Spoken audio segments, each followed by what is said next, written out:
বন্ধুরা তোমরা কি করছো গরমের মধ্যে? দেখো আমি এখানে বসে বসে মাছ ধুচ্ছি। আজকে হলো সানডে, আর সানডেতে আমাদের বাজার করা হয়, কারণ সানডেতে আমার হাজব্যান্ডের লিভ ডে থাকে।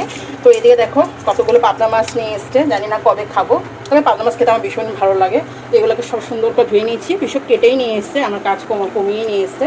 এবার এখানে 10খানা মাছ আছে, আমাদের তো এতগুলো লাগে না, রাতে না এখন আর মাছ খেতে বেশি ইচ্ছেই করে না।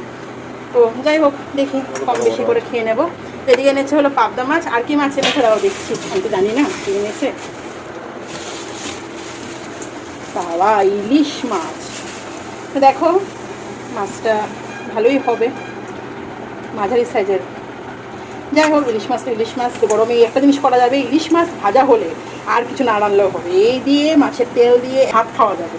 তো চলো এখন ইলিশ মাছগুলো একটু হালকা পাতলা ধুয়ে নিই, ইলিশ মাছটাকে বেশি ধুতে নিই, নাকি টেস্ট নষ্ট হয়ে যায়। এটাই আমার আজকে সানডের মানে মাছ ধোয়া ধুই, এগুলোকে সব এখন ডিপ ফ্রিজে ঢুকাবো, বিকজ আজকে সানডে, আজকে রান্নাবান্না অলরেডি হয়ে গেছে।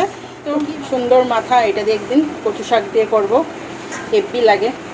এরকম মাছগুলোতে তেল না ডিম, এটা তেল না, তেল তেল। যাই হোক এই যে চলো হাতটা ধুচ্ছি। ইলিশ মাছটা বেশ ভালো আছে, মাঝারি সাইজের হতে পারবে, কিন্তু হেভি গন্ধ। অনেক ইলিশ মাছ আছে বড় বড়, কিন্তু সুন্দর গন্ধ হয় না।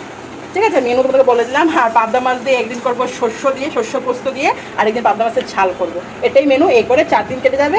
আর বাকি দিন তো আমরা ওই একদিন ডিম খাই, ফ্রাইডে আমাদের ডিম দিবস হয়, আর শনিবার আমাদের ভেজ হয়। ঠিক আছে চলো।